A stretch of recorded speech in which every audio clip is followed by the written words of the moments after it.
అయితే ఒక్క మాట చెప్పాలి. సిటీలో వీక్లీ వన్స్ అయినా ఒక ప్రాపర్టీ ఎక్స్‌పో జరుగుతూనే ఉంటుంది.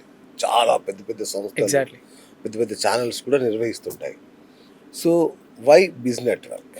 యా.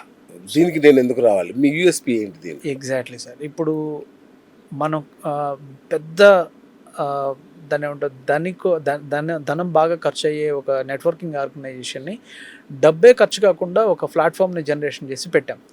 అలాగే ఇప్పుడు మిగతా ఆర్గనైజేషన్స్ వాళ్ళ డెవలప్మెంట్ కోసం, వ్యాపారం కోసం వ్యాపారస్తులందరినీ ఒక వేదిక మీదకి తీసుకొస్తాయి. సో ఇక్కడ ఏంటంటే ఎవరి టార్గెట్లు వాళ్ళకు ఉంటాయి. కానీ ఇక్కడ మన సెగ్మెంట్లో ఏంటంటే, ఇప్పుడు నేను ఇంతకుముందు చెప్పాను, మన దగ్గర ఆల్రెడీ ఒక సిండికేట్ ఉంది.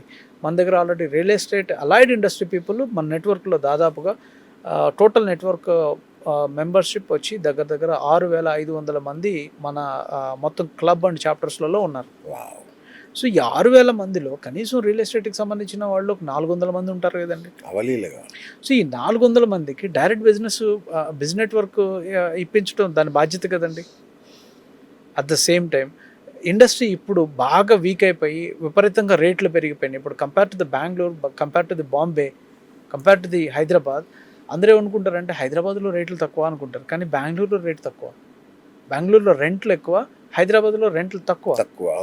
కానీ బెంగళూరులో ప్రాపర్టీస్ ఏవైతే ఉన్నాయో అవి రేటు తక్కువ. బెంగళూరులో 45 నుంచి 55 లక్షల రూపాయల మిడ్ టికెట్స్ ఏవైతే ఉంటాయో దగ్గర దగ్గర 40% ఆఫ్ కన్స్ట్రక్షన్ అవైలబిలిటీ ఉన్నాయి. కానీ ఇప్పుడు హైదరాబాద్లో ఎన్ని ఉన్నాయండి? చాలా తక్కువ. సో ఇప్పుడు హైదరాబాద్ టికెట్ సైజ్ పెరిగిపోయింది. Even though construction ticket size పెరిగింది, కానీ బ్యాంకర్స్ మీకు ఇచ్చే లోన్ సైజు, మీ జీతాలు పెరగలేదు, మీ ఆదాయం పెరగలేదు, మీకు ఇచ్చే లోన్ టికెట్ సైజ్ పెరగలేదు, కానీ ప్రాపర్టీ యొక్క యాక్చువల్ వాల్యూ టికెట్ సైజ్ పెరిగిపోయింది. సో అంత పెరిగిపోయినప్పుడు ఏమవుతుందంటే ఈ విపరీతమైన ఫోర్సింగ్ సెగ్మెంట్లో చిన్న వ్యాపార సంస్థలు ఎవరైతే ఉన్నారో, అంటే చిన్న చిన్న కన్స్ట్రక్షన్ ఫ్లాట్స్ కానివ్వండి, చిన్న చిన్న ఓపెన్ ఫ్లాట్స్ కానివ్వండి, వీళ్ళు ఇన్వెస్ట్మెంట్ పర్పస్లో చేసేవి కానివ్వండి, వాళ్ళు అంత పెద్ద పెద్ద సెగ్మెంట్లోకి రాలేరు. మీరు అన్నారు చాలా ఆర్గనైజేషన్స్ చేస్తూ ఉంటాయని. అలాగే ఇప్పుడు ఒక ఎగ్జిబిషన్ చేయాలి అని అంటే హైటెక్స్ లాంటి పెద్ద పెద్ద ఆర్గనైజేషన్స్లోకి వెళ్తే ఒక రోజుకి అయ్యే ఖర్చు దాదాపుగా 60 లక్షల రూపాయలు ఓన్లీ ఫ్లోర్ ఖర్చే అవుతుంది. అంత ఫ్లోర్ ఎక్స్పెండిచర్ని పెట్టినప్పుడు వాళ్ళు ఈ ఆర్గనైజేషన్స్కి తక్కువ రేట్లకైతే ఇవ్వరు కదా. అంత రేటు పెట్టగలిగిన వాళ్ళు చిన్న చిన్న సంస్థలు అయితే అంత పెట్టలేవు కదా. సో దానికోసం మేమేం చేసామంటే బడ్జెట్ అలొకేషన్. ఇప్పుడు హైటెక్ సిటీ పుట్టక ముందు, హైటెక్స్ ఎగ్జిబిషన్ సెంటర్ పుట్టక ముందు ఎక్కడ జరిగేవి ఎగ్జిబిషన్స్ అన్ని? ఫంక్షన్ హాల్స్లో, వాటిలలో జరిగేవి కాదు సార్. ఇంకా బెస్ట్ ఆప్షన్ ఏమున్నాయి తెలుసా మీకు? ట్యాంక్ బండ్ ఉంది కదా, ట్యాంక్ బండ్ మీద టెంట్లు వేసి చేసేవాళ్ళు అప్పట్లో. Exactly, yes. ఆ తర్వాత ఇక్కడ కోటి దగ్గర ఎగ్జిబిషన్ సెంటర్స్ చాలా ఫేమస్.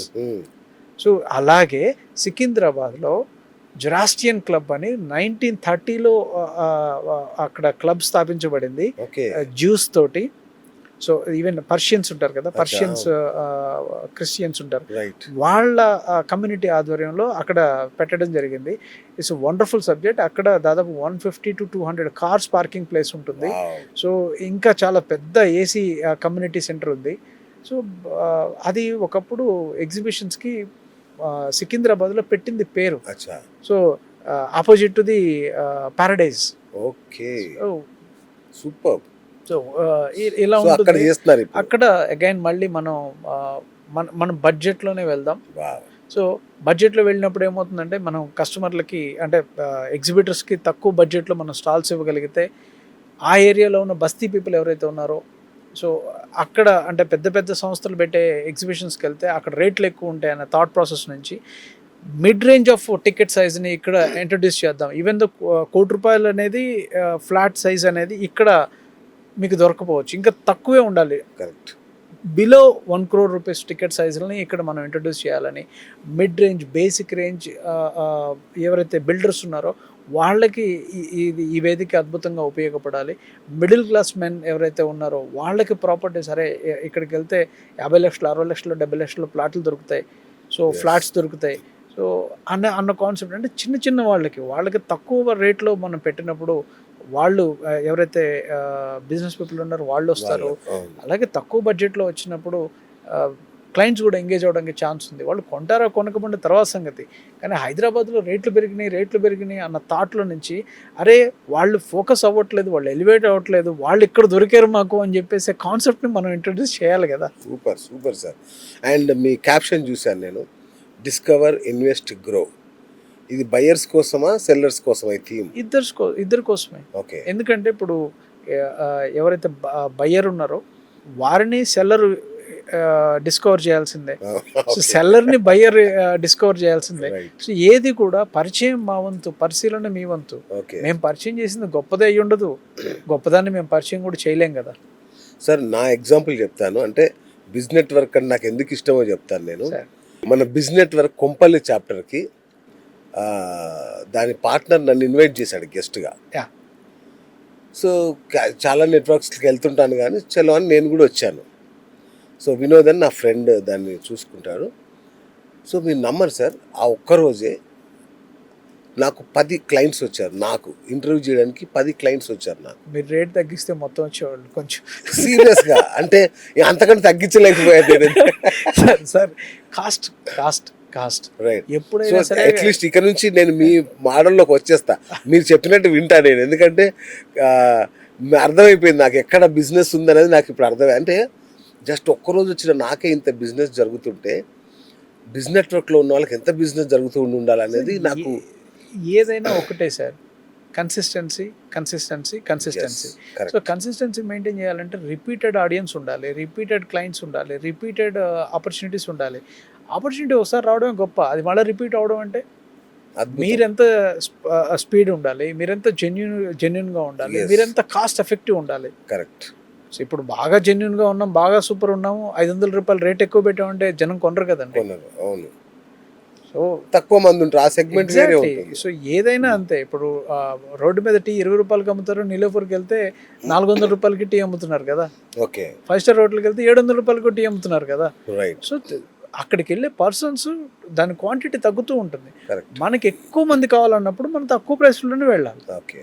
లేదు మనకి ఎక్కువ మంది అక్కర్లేదు, మనకి క్వాలిటీ కావాలన్నప్పుడు అది వేరే సెగ్మెంట్ మళ్ళీ. అబ్వియస్లీ రోల్స్ రాయ్స్ అందరూ కొనలేరు, కానీ మారుతి 800 అందరూ కొనగలరు. బ్రహ్మాండం, అన్ని రోడ్డు మీద అవే కనిపిస్తాయి, టాటా అండ్ మారుతి ఇప్పుడు అన్నీ అవే. అంతే ఉంటాయి. కాస్ట్ ఎఫెక్టివ్కి మార్కెట్ ఎప్పుడు వెల్కమ్ చెప్తుంది, ఎందుకంటే వినియోగదారులు ఎక్కువ ఉంటారు. Hi friends, thank you for watching this video. ఈ వీడియో కనుక మీకు నచ్చినట్లయితే దయచేసి లైక్ చేయండి, షేర్ చేయండి. ముఖ్యంగా మా ఛానల్ 24/7 న్యూస్ టీవీని సబ్స్క్రైబ్ చేసుకోండి. ఆ తర్వాత మీ విలువైన అభిప్రాయాల్ని, మార్పులు, చేర్పులు, కావాల్సిన వీడియో ఏమన్నా ఉంటే మన వీడియో కింద కామెంట్ సెక్షన్లో కామెంట్ రూపంలో తెలియజేయండి. నమస్కారం, సాయిదంచిక మాట్లాడుతున్నాను. ప్లీజ్ సబ్స్క్రైబ్, షేర్, లైక్ చేయండి 24/7 టీవీ ఛానల్. హాయ్ నమస్తే, నేను మీ Sonia Akula. Please subscribe to 24/7 news TV. Hi అండి, అందరికీ నమస్తే. నేను Mankota Prasad. Please do subscribe 24/7 news TV. Political, entertainment and infotainment updates కోసం like, share, subscribe 24/7 news TV.